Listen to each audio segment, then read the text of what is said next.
Well, I think the one thing that discipline definitely does help you with is it helps you get things done.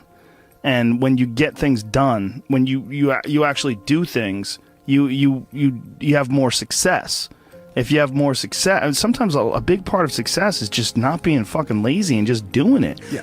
That's like 90% of it is just showing up. Get there and start working. Like, you're not going to feel perfect every day. If I only worked out when I felt good, I'd be a fat fuck.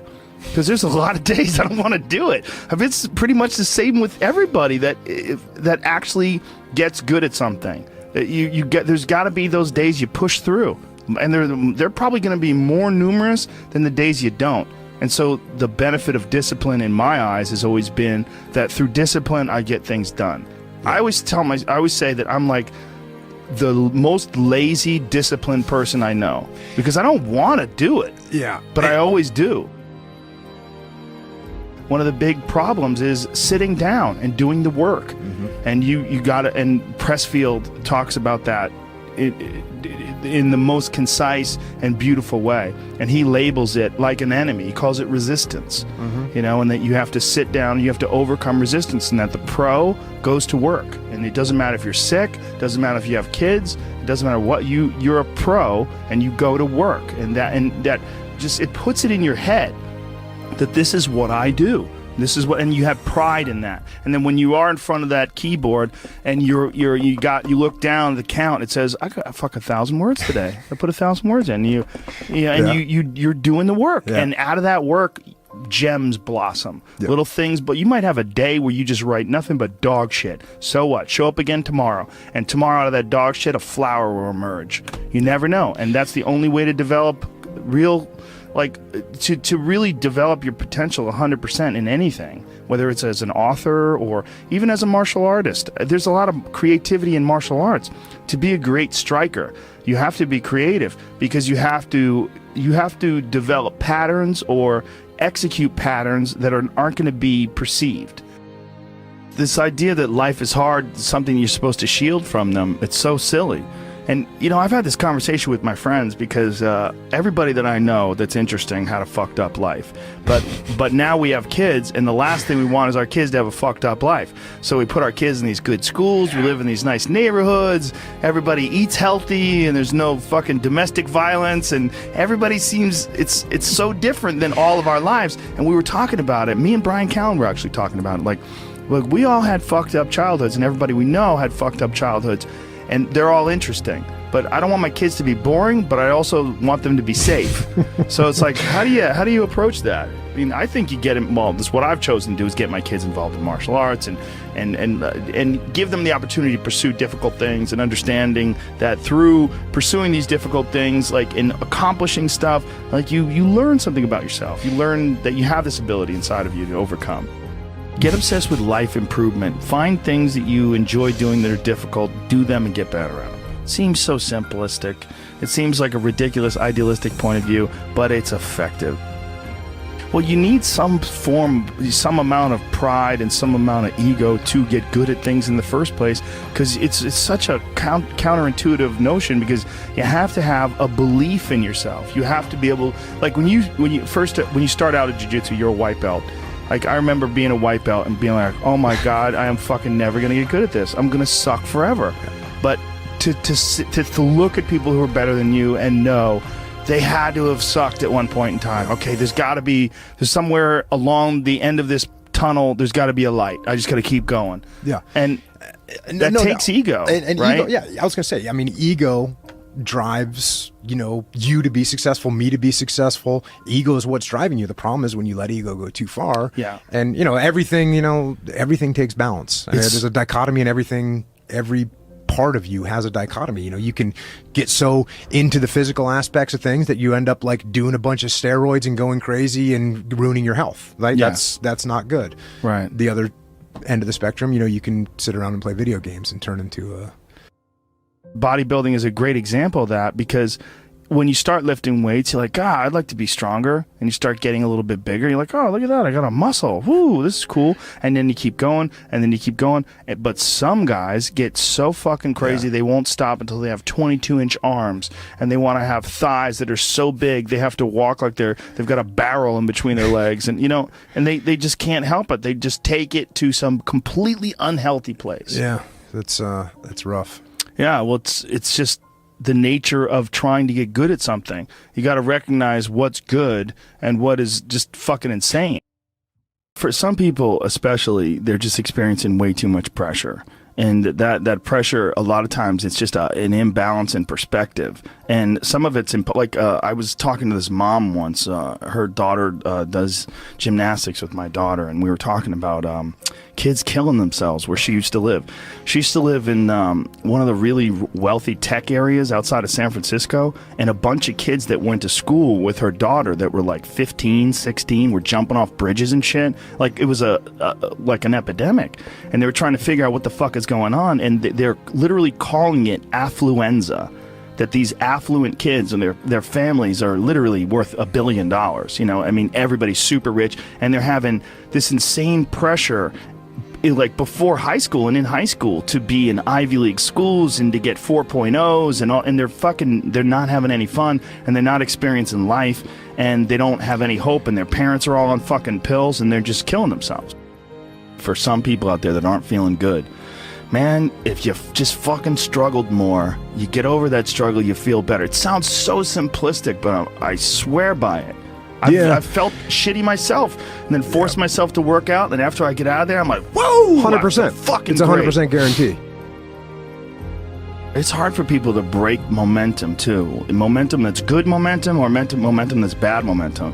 When I get on a good groove of working out all the time, I feel it. Like, after I'm done working out, I'm like, yeah, I can't wait to get in there again. I can't wait to work out again. That's the good momentum. But then there's that bad momentum, like you get injured or something like that, and you can't do anything for a couple of weeks, and then to try to get that kickstart that motor up again, it's hard to get momentum. There's a lot of people that are eating shit food, and then by the end of the day, your body's in a crisis. Your body's just processing all this bullshit. And if you're eating a big, bullshit lunch filled with nonsense, like, your body's got to process all that stuff. And so at the end of the day, yeah, you're going to lose your willpower. So, like, when 5 o'clock, 6 o'clock rolls around, you're going to be tired. But if you have a healthy lunch, and you're properly fueled, and then you also have positive people in your life, everyone's motivated, by the end of the day, you're going to feel good.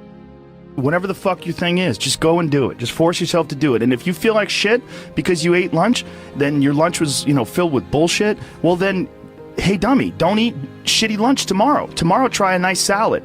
Try a salad with some salmon and see how you feel then. You're like, hey, I feel way better today at 6 o'clock. Duh. Now your decision making will be better. Like, people don't understand how significant it is. Like, all these little decisions, those are like that's the path for the rest of your existence on Earth. And if you decide to go to fucking Cheetos chocolate chip cookie route, you're just making a shit path. You're carving your fucking path through broken rocks and glass, and it's not the way to go. You know what else doesn't exist in a day-to-day life? A place where it's okay to be a man. It's actually okay to be a man. It's okay to have man thoughts. Like, everybody is so toned down and neutered. It's like human resources and corporate life has watered down people's natural behavior to the point where people are just dying on the inside, sitting in these fucking cubicles, rotting, just freaking the fuck out, having all these thoughts they can't entertain, having to pretend to be someone they're not all day long, putting on this bullshit way of talking, this fake way of thinking. Everybody's got to subscribe to whatever fucking ridiculous policies their company wants to enforce. And you're just a robot, and you get out of there and you just want to scream. It's this fear of discomfort. People have this extreme feeling in their mind when it comes to their associations with exercise. They want to avoid discomfort. They feel like any type of exercise is just like something to be avoided. That's not for me. Fuck that. I don't want to sweat. I don't want to strain. And a lot of times, this association that they have is about the beginnings of getting in shape. It's not about once you're actually fit. Because once you're actually fit, exercise is something you look forward to. It's an alleviation of stress. It feels great. Like if I can't get a workout in, I look at my schedule. I go, oh shit, I don't have any time for a workout, which means I'm not going to get that good feeling. And so instead of looking at it like, oh, I've got to go grunt and sweat, I'm thinking I'm not going to feel good. I'm not going to feel relaxed. I'm not going to feel carefree. And I'm not going to feel even appreciative. Like my appreciation of things, and it gets enhanced greatly after exercise. I just feel better. I feel like I can take things in for what they are rather than, you know, whatever sensory data that I'm getting from any event is just one more distraction that gets in my way. And you know, that's a lot of times how I look at things if I'm overstressed or if I'm working too much. Like our bodies, for whatever reason, most people, their associations are to avoid anything that's uncomfortable. But it's so illogical, because when you look at comfort and you look at success and progress and the feelings of accomplishment and of getting past certain hurdles in terms of like how you feel about life, a lot of those are connected to discomfort. Like discomfort is your friend. It really is. Like discomfort and not being happy and content with certain situations in life or certain feelings in life, they're massive motivators, and they're amazing at facilitating change. And yet our instinct is to avoid those and just sit on the couch and watch some fucking reality show about dudes who make moonshine with our jaw open, like it's bizarre. And for me at least, when I get like really disciplined and really I get really consistent with my workouts, one of the things that I almost feel momentum. I feel like there's like a push behind me, like, all right, like after I get out of the gym, I have a really good workout. I'm like, yeah, now I'm doing it. I'm doing it all the time now. And I'm looking forward to the next time. And it makes that resistance much weaker, and it makes my motivation and my discipline much stronger. I think a lot of it is based on just the consistency. You know, it's one of the things that I talked about recently on the podcast. I said, you know, like blowing something off, it's not just not good, like blowing off an exercise that you planned is not just bad for you physically, it's also bad mentally, because then that option is now available. The option to fuck off is available. And you did it before, and you're probably going to do it again, and you'll get mediocre results, not just in that aspect of your life, but maybe in all aspects of your life. Because I think that option to fuck off, when you embrace it, that is a pathway that you might choose when it comes to dealing with conflict in your personal life, dealing with business decisions, dealing with career decisions, like an uncomfortable decision that you might be faced with, where you need to make a change as far as like what your pathway is in life, but you don't do it, and instead you fuck off. And that the inclination to fuck off, I think, that gathers momentum as well. The inclination to be disciplined, that comes with momentum too. And I think both things, like you take a path, like the path of the healthy person or the path of the fuck off. Like this is not, like your body is like a race car that you can juice up yourself. Like you can add the fat tires, you can add the improved suspension, you can beef up the horsepower in the engine. You could do all that yourself. Or you could just choose to have this shitty body that's always falling apart on you, because we're essentially ecosystems. You know, and we're in charge. This weird consciousness that has all this resistance and has all this inclination towards comfort and fucking off and blowing things off is what is in charge of making all these things happen that keep this ecosystem healthy. It's almost like if Earth itself had like a shitty manager. You know, if like there was a natural manager of Earth that was like, oh God, who cares if it rains? Oh God, you know, like I'm gonna stop growing things. I don't give a shit anymore. It's all stupid anyway. I mean, it's literally like the just blow it up. Yeah. Fuck it. Let's just kill all the life. It's all gonna die eventually. I mean, the sun only lasts 7 billion years. You see, that is the perspective a lot of people take with aging, where it's like, well, you're gonna die, you're gonna age, you can't stop aging, and it's like, yes, you're right, but that's not the point. The point is to age better. Like, that's the point. The point is to increase your health span, you know, and that is, we know is possible. Like that can, there's some of these like centenarians and super centenarians I've seen that are like over 100 years old, and they're like riding bikes and racing, and it's like Yeah. they're old. They are very old. But they're experiencing a very good quality of life. Yeah. And they're experiencing a quality of life that these other people that don't exercise feel, they physically feel their own body diminishing, and they just feel it's inevitable. It is what it is. You're wasting your time. You're out there running around. But no, we're not, because this experience right now, it's not like, no one's under the illusion that you're going to live forever, but you are enhancing the experience that you're currently involved in right now. And you are alive. Right. You are alive. You do experience this life. But do you experience this life optimally? Is it as enjoyable as it can be? And we all know that there's a spectrum for that enjoyability. Like, we've all had times in our life where it's not been so great. And then times in our life where everything came together, like, what a fucking great day. Woo! Like, make more of those. Like, you can make more of those. And then the whole thing's better. And I think when that whole thing is better, it affects everybody you touch, everybody that's around you, everybody you come in contact with, and that in turn, I mean, it sounds so grandiose, but in turn can affect the entire race of human beings. I've always wondered if the depression that people see en masse today, there's so much depression that people, I mean, it's a common trait. Like, it's a common condition. Oh, he suffers from depression. Oh, she suffers from depression. Like, oh, he's got herpes. You know what I mean? It's like it's a common thing. I've always wondered, or I've been wondering more and more recently. It really hit me when. Have you ever seen Heinmo's Arctic Adventure? This guy lives in this incredibly remote area of the Arctic National Wildlife Refuge in the Alaskan interior, and he lives in this really small log cabin, and he hunts and gathers, and that's all he does. And he's very smart. Like, he's not a dummy at all. And he's been up there. He lives with his wife, and he raised children up there, and it's really, really, there's some dark moments in there, because they lived like this from the time, like, when they had children up there, and they lost their 2-year-old baby in a fucking canoe.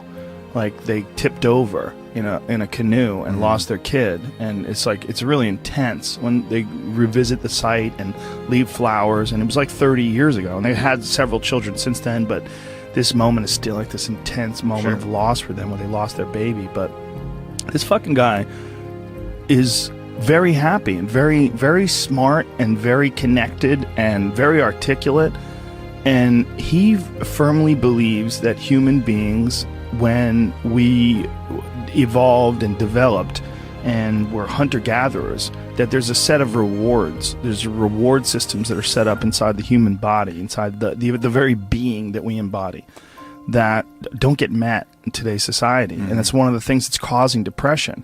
One of the things that's causing this funk that people are in is that we're living our lives, many of us at least, in these very unfulfilling ways, where you're going to this office with artificial light and you're doing something you don't want to do all day long, and then you get home and you're tired. And on top of that, you're eating shit.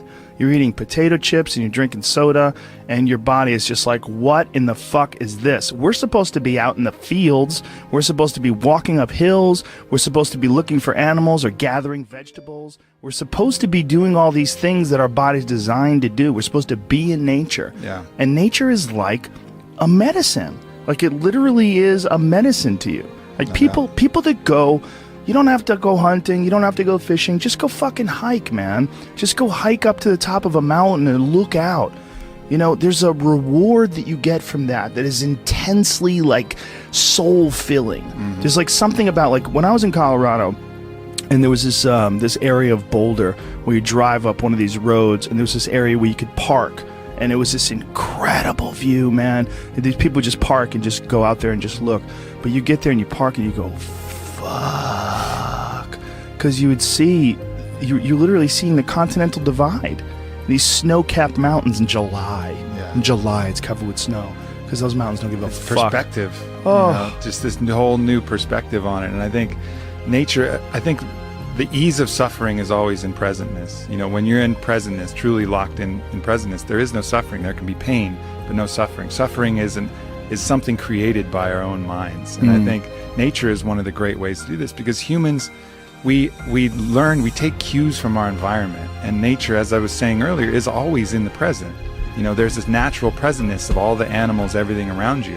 Whereas if you get around a bunch of people watching Housewives and stressed about this and popping pills, you're going to take on that energy too, and you're going to lose your presentness because of your surroundings. So it's like this ultimate regrounding tool where we get back to present moment again. Yeah. You know, and that's such a fucking key element to human happiness. And I think the other key element is having something we're fighting for.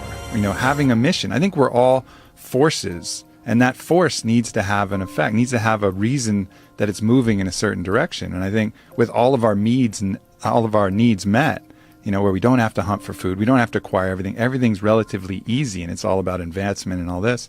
We've lost a lot of the basic mission, which was the mission to survive and procreate, you know, so, and we haven't replaced it with any other universal mission, which is, I think, one of the big allures of these things like wars and these things like creating an enemy. Well, at least then you have a mission. And when you have a mission, human beings are happy.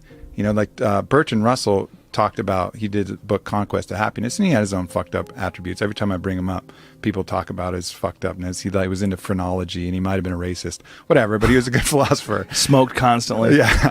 But anyways, he talked about the happiest person he knew. The happiest person he could find was a groundskeeper on a manor who every day woke up and was at war with the rabbits of the grounds. He just declared that the rabbits were the fucking enemy, and he would go out with his gun and he would hunt as many as possible, and he would go morning till night, and he would kill as many rabbits as he could, because it was the rabbits were the ones eating the hedges and the flowers and whatever. So he basically made the rabbits his enemy and struck out every single day to kill as many rabbits as possible. And that dude, according to Bertrand Russell, was happy as fuck. He had a task. He had a task. He had a purpose. You know, he had a mission. My mission is to destroy the rabbits. I used to have a dog like that. Yeah? I had the happiest dog ever. His name was Frank Sinatra. And he was a pit bull that all he lived for was killing lizards. And my house, my old house, not the house I'm in now, but my old house, had this one, it's like on a hill, and there's this one wall where these lizards would run up the wall. And so Frank, I would literally let him out in the morning, and he would fucking bolt out that door. It's like, time to go to war.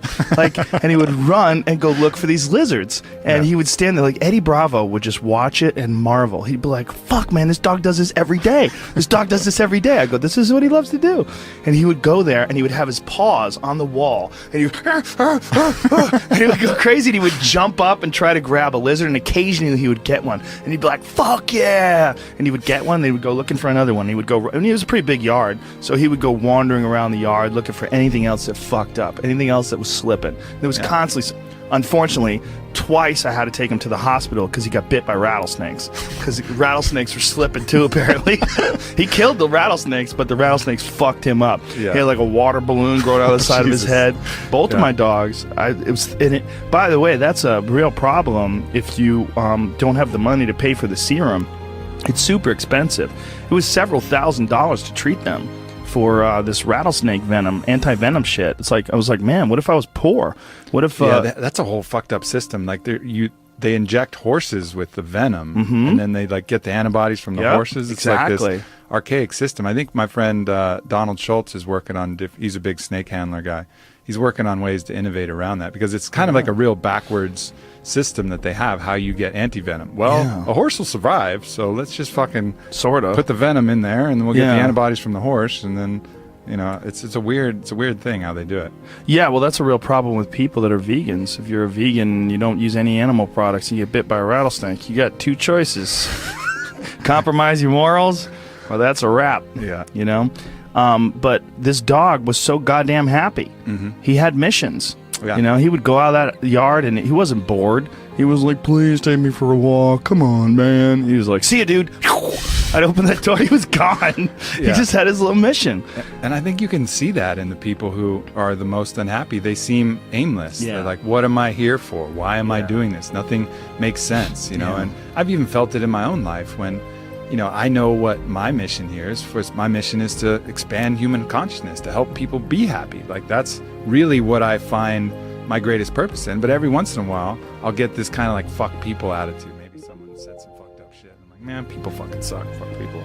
And then at that moment, that's when I'm actually depressed, you know, because I've lost my mission. Instead of having a mission like, yes, my mission is human consciousness, all of a sudden it's like, fuck people, fuck that mission. They'll figure it out. And then I'm depressed because I've lost my purpose. It's very hard to rise above, like literally, when something like that happens and realize like, oh, you're encountering one diseased individual. You got to look at the mass of humanity. Yeah. Like when you encounter one diseased individual, it's so like this guy who shot up that nightclub in Orlando. You're looking at one diseased individual. And if you say, man, people fucking suck, look at what they did. Well, look at how many people that are responding with rainbows on their Twitter pages and love and all the best wishes to those folks that got killed and all that. I mean, I was looking at this guy's page who's an animal lover who was organizing people to go to the homes of the victims and see if they have pets that are trapped.